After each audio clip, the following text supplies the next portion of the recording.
My jaw was on the floor multiple times as I watched this almost 1.5 hour long documentary from Iran called An Eye for an Eye, which premiered at Tribeca Film Festival this Saturday.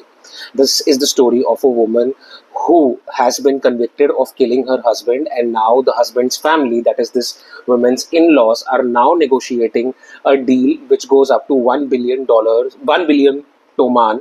Toman is obviously the official currency of Iran, and if she's not able to pay that blood money to the husband's family, she will be executed. There are so many scenes in this documentary which are almost unintentionally hilarious. Now, I'm being very honest, to some extent, it felt like the documentary was deliberately edited in a way that scenes which are full of tension, where, the husband's family is grieving his death, it honestly felt like it was being played for laughs. And I'll be lying if I say that I didn't laugh a few times, especially when I saw the nephew, tear up. But honestly, I don't know if this was a good choice on the part of the documentary filmmaker, because a crime is a crime, and this didn't really stick. But this part is something that I was not entirely comfortable with. Coming to Teheria, the subject of this documentary, there is a very disturbing scene where she is slicing eggplant. She wants to pickleize them and sell them to her neighbors, or probably to the people she knows, in an effort to raise money, to raise blood money, which will potentially save her life.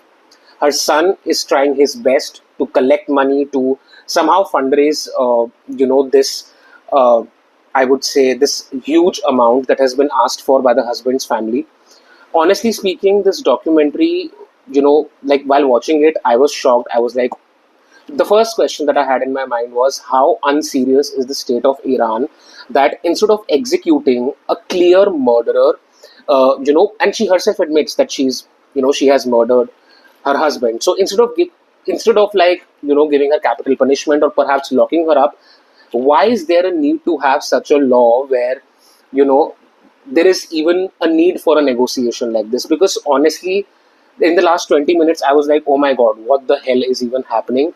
And I know it's, a very tongue-in-cheek commentary about the state of Iran, the strange nature of the laws, and at the same time, it's about a woman who is being judged harshly by herself. Because at one point, when Tahria walks into the court, she legit says, and I quote, she said that, I would much rather be hanged to death for murdering my husband than be accused of being an adulterer. So we all know just how oppressive and problematic the state of Iran has been towards women and women's rights. So it is therefore not surprising that a woman who was allegedly in an abusive marriage, you know, she has made peace with the fact that she will be executed for murdering her husband, but she's not okay with the title of adulterer because it's a direct question on her character. I think if this absolutely strange and bizarre things which were happening throughout this documentary were not enough, there is also an Iranian actor, I believe, please correct me if I'm wrong, who shows up in the end of at towards the end of the documentary, and I'm not even kidding you guys.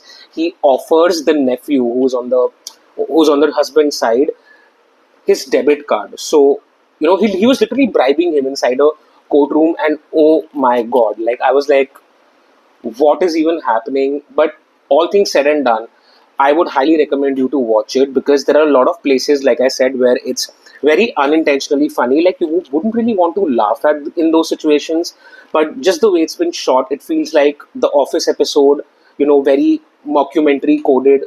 But truth be told, it's definitely a bizarre story which will also make you think and reflect about the kind of world that we live in. Yes, it blows the lid off very problematic family dynamics, abusive family dynamics as well. And it is somewhere or the other also an ode to the love that exists between the mothers and the daughters, because at one point the daughters say, no, we killed the husband. And at the other point, the mother says, no, it was me. All in all, it's a must watch, and it will really make you think and reflect in the kind of frankly bizarre world that we live in. Because honestly, such a law, I would reiterate myself at the risk of sounding repetitive, this such a law should not exist in the first place, and it should have never come to this entire case, should have never come to a point where all of the parties are sitting down around the table and negotiating blood money. That's extremely problematic. If you are keen on watching An Eye for an Eye, it's going to play at Tribeca Film Festival this Saturday. I'm virtually covering the festival. Just in case you have any recommendations, any films that you think I should review, sound off in the comments below. Like, share, and subscribe.